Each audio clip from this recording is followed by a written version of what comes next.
ఏదో ఒక రోజు నా బ్రతుకు దినాల్లో శ్రేష్టమైన దినాలు తప్పకుండా దేవుడు ఇస్తా. ఇచ్చినా ఇవ్వకపోయినా దేవునికి స్తోత్రం.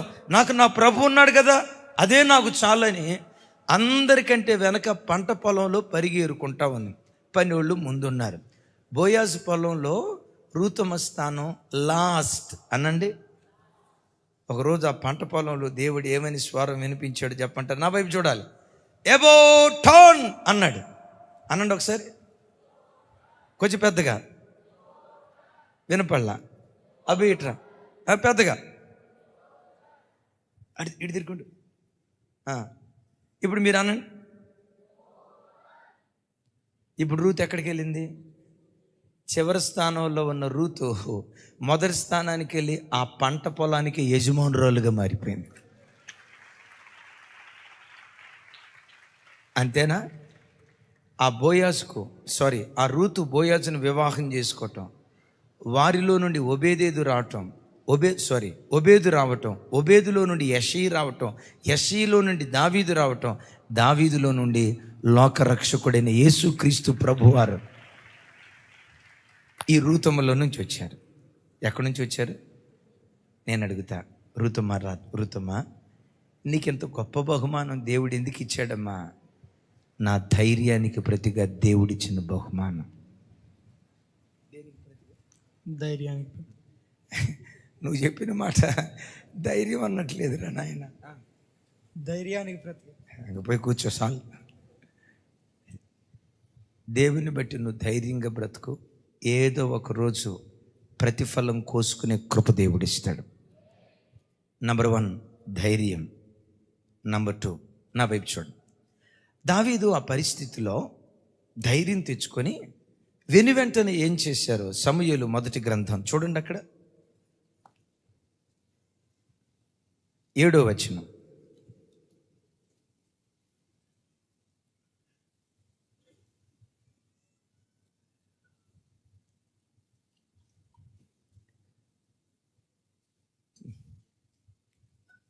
చిన్న 30వ అధ్యాయం 7వ వచనం.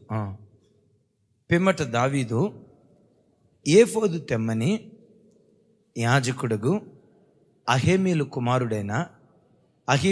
కుమారుడైన అబ్యాతారుతో చెప్పగా, అబ్యాతారు ఎఫోదును దావీదు నొద్దకు తీసుకుని వచ్చెను.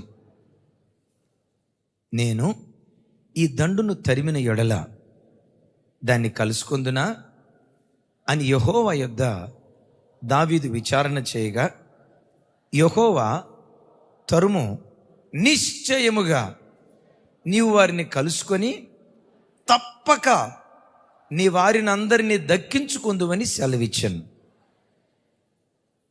ఒకసారి చూడండి. అమాలేకీలు సిక్లగు మీదకి వచ్చి మొత్తం దోచుకొని వెళ్ళారు. 3 రోజుల తర్వాత దావీదు సిక్లగుకు వచ్చాడు. మొత్తం దోచుకొని వెళ్ళిపోయారు. ఏమండి, భార్యలు, పిల్లలు, యావదాస్తి వాళ్ళు దోచుకొని వెళ్ళిపోయిన తర్వాత దావీదు ఇక్కడ ఏం చేస్తున్నాడంటే, యాజకుడి దగ్గరికి వెళ్ళి, అయ్యా యాజకుడా, ఎఫోదు తీసుకురా, దేవుని దగ్గర విచారణ చేయి. ఇప్పుడు నేను వాళ్ళని తరిమితే వాళ్ళని కరుచుకుంటానా లేదా? నేను కోల్పోయింది తిరిగి పొందుకుంటానా లేదా? ఇప్పుడు నేను వెళ్ళొచ్చా వెళ్ళకూడదా అని దేవుని యొద్ద ఎఫోదు ద్వారా విచారణ చేస్తున్నాడు. అంటే దేవుని చిత్తం తెలుసుకుంటున్నాడు. ఆ ఎఫోదు ద్వారా దేవుడు తన చిత్తాన్ని బయలుపరిచాడు.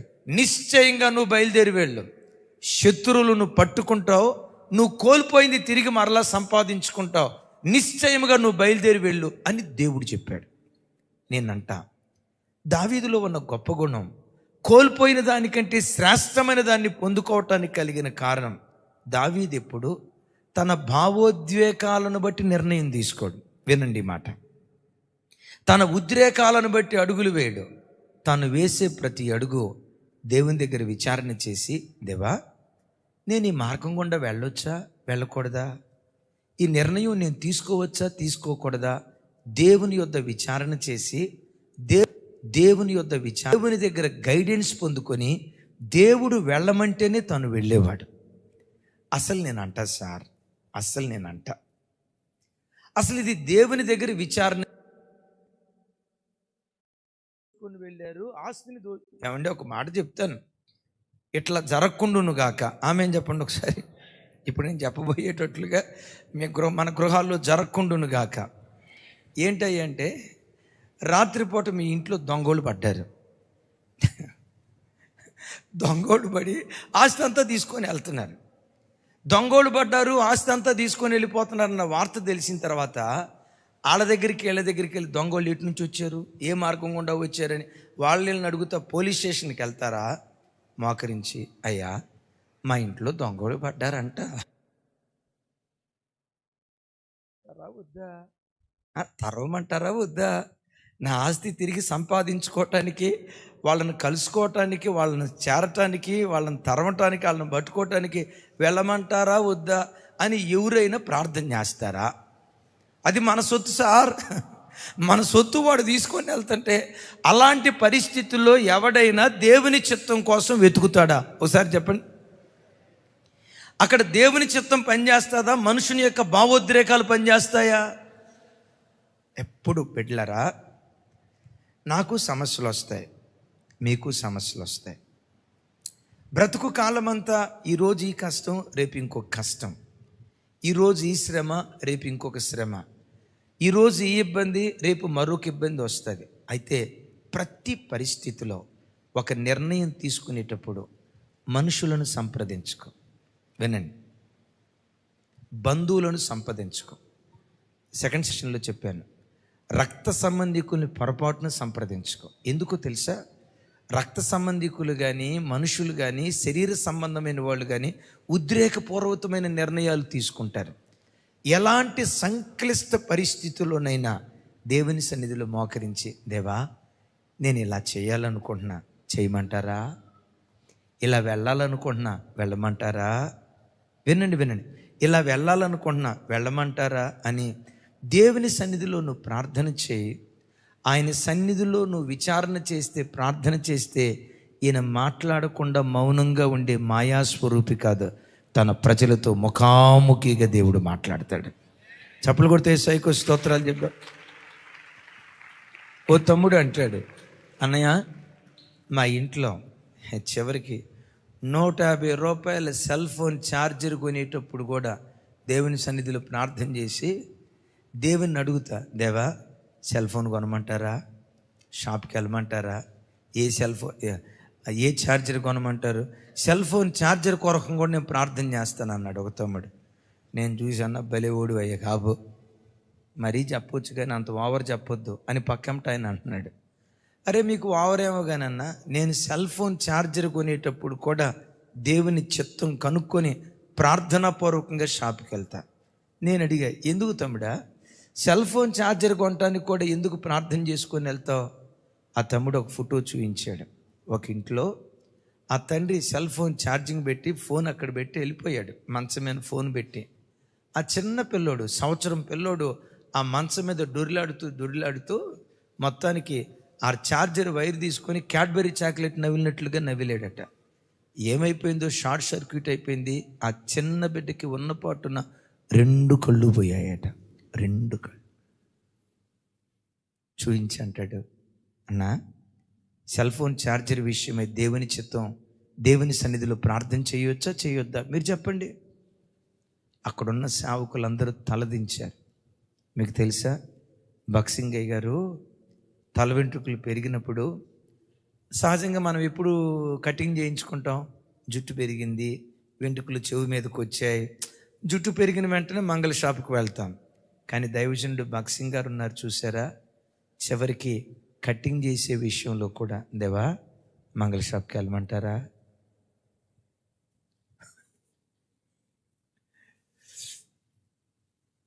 ఆ భక్తుల ఆత్మీయ స్థాయి చూడండి. దేవా మంగళ షాప్కి వెళ్ళమంటారా, కటింగ్ చేసుకోమంటారా? ఇప్పుడు మనకు కొన్ని ఎట్లా ఉంటాయంటే, ఊరుకోండి అన్న మరి విచిత్రం కాకపోతే అన్నట్లుంటాయి. ఆ భక్తులు వేసే ప్రతి అడుగు దేవుని చిత్తాన్ని కనుక్కున్నారు. దేవుని చిత్తాన్ని కనుక్కుంటే ఏం జరిగిద్దో తెలుసా? బైబిల్లో ఒక అద్భుతమైన మాట, లోకము దాని ఆశలు గతించిపోతాయి కానీ దేవుని చిత్తమును జరిగించువాడు నిరంతరము నిలుస్తాడు.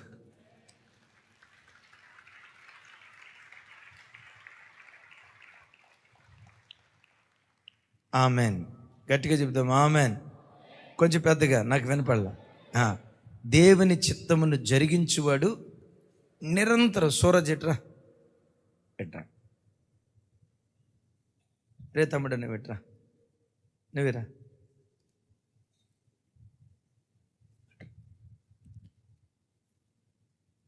వినండి, మీ అమ్మాయికి పెళ్లి చూపులు అనుకోండి. వీళ్ళిద్దరు ప్రస్తుతానికి అమ్మాయిలు అనుకోండి, అక్కడ నిలబడి. సరే ఇక్కడికి రండి. సింపుల్. చాలాసార్లు మనం నష్టపోవటానికి పెట్టారా, నాతో సహా నష్టపోవటానికి దేవుని చిత్తాన్ని పక్కన పెట్టి నీ సొంత చిత్తం నెరవేరుస్తావే, నీ సొంత చిత్తం నీ నష్టానికి కారణమవుతుంది. నీ కుమార్తెకు వివాహం చేయాలి, రైట్? నీ కుమార్తెకు వివాహం చేయాలి. సంబంధాలు చూసావు. ఇట్లా నాయన, ఇదిగో ఎర్రగుండి ఈ అబ్బాయి ఫోటో ఒకటి వచ్చింది. ఈయనకి ఆల్రెడీ పెళ్ళి అయిపోయిందిలేండి. ఎర్రగుండి ఈ అబ్బాయి ఫోటో. ఈ అబ్బాయి సాఫ్ట్వేర్ ఇంజనీరు, నెలకొచ్చి 3,50,000 రూపాయల జీతం. ఆమెననుకో, సరే వినండి. ఈ అబ్బాయికి 3,50,000 రూపాయల జీతం నెలకొచ్చి, ఈయనకి హైటెక్ సిటీలో 3 ఫ్లాట్లు, ఏమండి మలేషియా టౌన్షిప్లో 7 ఫ్లాట్లు, హైటెక్ సిటీ పక్కన 1/2 ఎకరం పొలం ఉంది, అమరావతిలో ఎకరం ఉంది, వైజాగ్లో 10 ఎకరాలు ఉంది. అంటారు కదా, కోట్లకు పడగెత్తిన ఆయన. మనిషి చూస్తే ఎర్రగా, ముక్కు కూడా చూడండి కోటేరు ముక్కులాగా ఉంది, చక్కగా ఉన్నాడు. ఈ ఫోటో వచ్చింది. ఈ ఫోటో ఇదే టైంలో వీడు చాలా బాగున్నాడు, కాకపోతే మా రంగు, మా తమ్ముడు వీడికంటే ఇంకా నల్లగా ఉన్నవాడు, నల్లగా ఉన్నాడు. పీజీ పూర్తయింది కానీ ఉద్యోగం లేదు. ఏం చేస్తున్నాడంటే ప్రస్తుతం ఎయిర్ ఫోర్స్లో ఉద్యోగం చేస్తున్నాడు. ఎక్కడ తమ్ముడు? ఎయిర్ ఫోర్స్ అంటే ఆ ఎయిర్ ఫోర్స్ అనుకునేవు కాక, ఉద్యోగం కొరకు గాలి తిరుగుతా గాలి తిరుగుడు కాదు తమ్ముడు, ఉద్యోగం కోసం తిరుగుతున్నావు. అదే ఉద్యోగం కోసం తిరుగుతున్నావు. కానీ మంచి ఆత్మీయుడు, లేచిన ప్రార్థన, లేచిన దేవుడు, ఆదివారం చేర్చి పరిచర్య, బహునమ్మకంగా బ్రతుకుతాడు. ఇప్పుడు చూడండి, ఉద్యోగం లేదు నాయన. సొంత ఇల్లు ఏమన్నా ఉందా హైదరాబాద్లో? లేదయ్యా. లేదు, మంచిది. సొంత ఇల్లు లేదు. హైదరాబాద్లో ఏమన్నా పొలం ఉందా? లేదండి. రైట్, హైదరాబాద్లో పొలం లేదు. హైటెక్ సిటీ దగ్గర 2-3 ఫ్లాట్లు ఉన్నాయా? లేదండి. లేదయ్యా. ఏమీ లేదు, ఒక్కటే ఆత్మీయుడు, అంతే. ఈ అబ్బాయి ఉన్నాడు చూసారా, ఈ అబ్బాయి ఉన్నాడు చూసారా, ఉద్యోగానికి ఉద్యోగం ఉంది, ఆస్తికి ఆస్తి ఉంది, ఇన్కమ్కి ఇన్కమ్ ఉంది, ఫ్లాట్లకు ఫ్లాట్లు ఉంది. అమరావతిలో ఉండే, వైజాగ్లో ఉండే, ఈ 2 ఆఫర్లు వచ్చినాయి.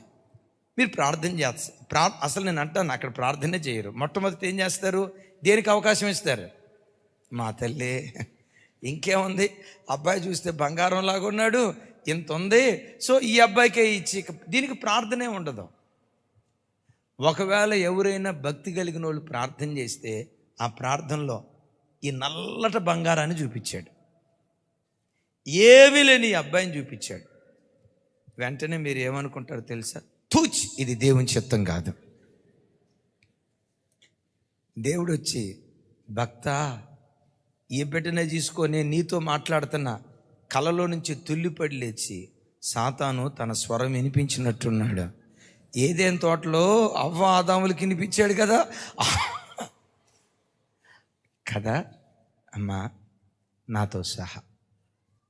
నేను ఏ విషయంలోనైనా ఈరోజు నష్టపోయిన స్థితిలో ఉన్నానంటే, దేవుని చిత్తాన్ని పక్కన పెట్టి స్వయానికి అప్పగించుకున్నానే, ఆ స్వయమే నాకు నష్టాన్ని తెచ్చింది.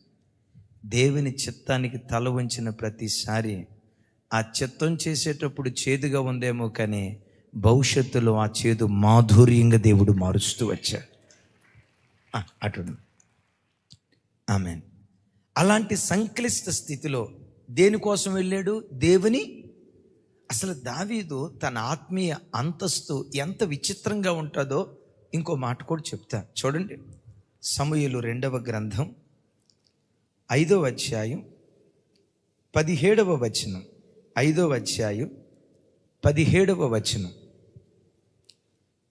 నాతో కలిసి చెప్పండి. జనులు ఇశ్రాయేలీల మీద రాజుగా దావీదునకు పట్టాభిషేకం చేసిరని ఫిలిష్తీయులకు వినబడినప్పుడు దావీదును పట్టుకొనుటకై ఫిలిష్తీయులందరూ వచ్చిరి.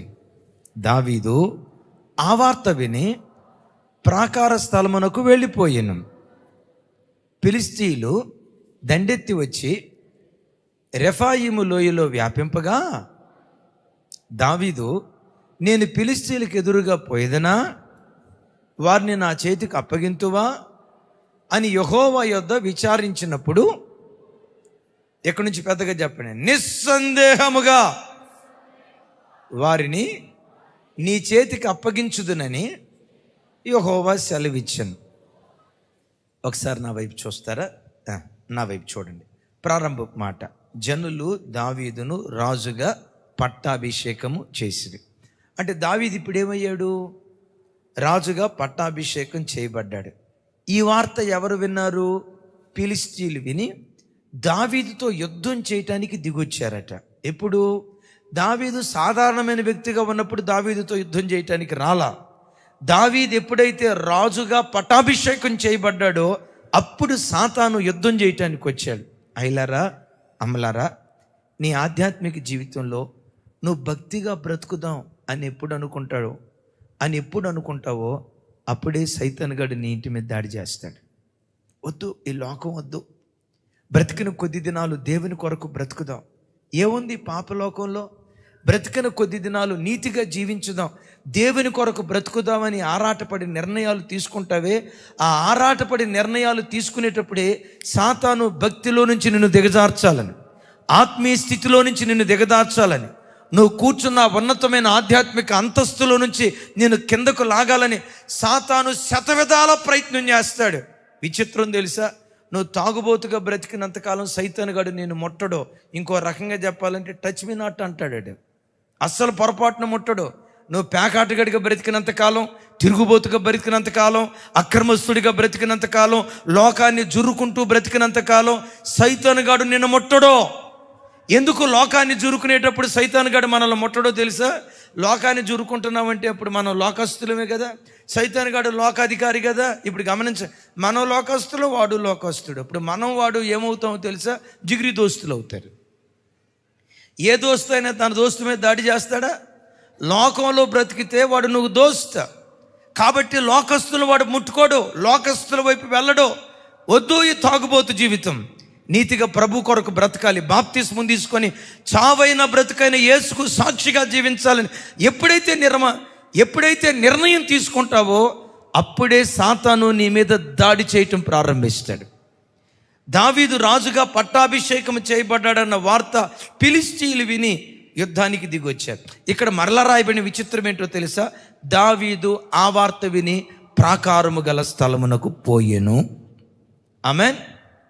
ఆ ప్రాకారము గల స్థలానికి వెళ్ళి దేవుని సన్నిధిలో ప్రార్థిస్తున్నాడు. అయ్యా, ఫిలిష్తీయులు వచ్చారు, యుద్ధానికి వెళ్ళమంటారా? శత్రువుని ఎదుర్కోమంటారా? వెళ్తే మాకు విజయం ఇస్తారా లేదా అని ప్రాకారము గల స్థలానికి వెళ్ళి యెహోవా యొద్ద విచారణ చేస్తున్నారు. సార్, మిమ్మల్ని ఒక మాట అడుగుతాను. దావీదు రాజు కదా, రాజ్యం మీదకి శత్రువులు వచ్చారు అని అంటంతో సహజంగా రాజు ఎవరి దగ్గరికి వెళ్ళాలి? సహజంగా రాజు ఎవరి దగ్గరికి వెళ్ళాలి? సైన్యాధ్యక్షుడి దగ్గరికి వెళ్ళాలి. శతాధిపతులు, దశాధిపతుల దగ్గరికి వెళ్ళాలి. నాన్న, సహస్రాధిపతులారా రండి, శతాధిపతులారా రండి, దశాధిపతులారా రండి. ఏం రాజా పిలిచారు? సైన్యం అంతటిని సిద్ధపరచండి, ఆయుధాలన్నింటినీ సిద్ధపరచండి, ఫిరంగులన్నింటినీ సిద్ధపరచండి, కత్తులు ఖడ్గాలు అన్నీ సిద్ధపరచండి అని సైన్యాన్ని సిద్ధపరచాలి. సైన్యాధ్యక్షుడి దగ్గరికి వెళ్ళాలా? సైన్యం దగ్గరికి వెళ్ళాలా? మరి దావీదు ఎక్కడికి వెళ్ళాడు తెలుసా? సైన్యములకు అధిపతి యెహోవా యొద్దకు వెళ్ళాడు.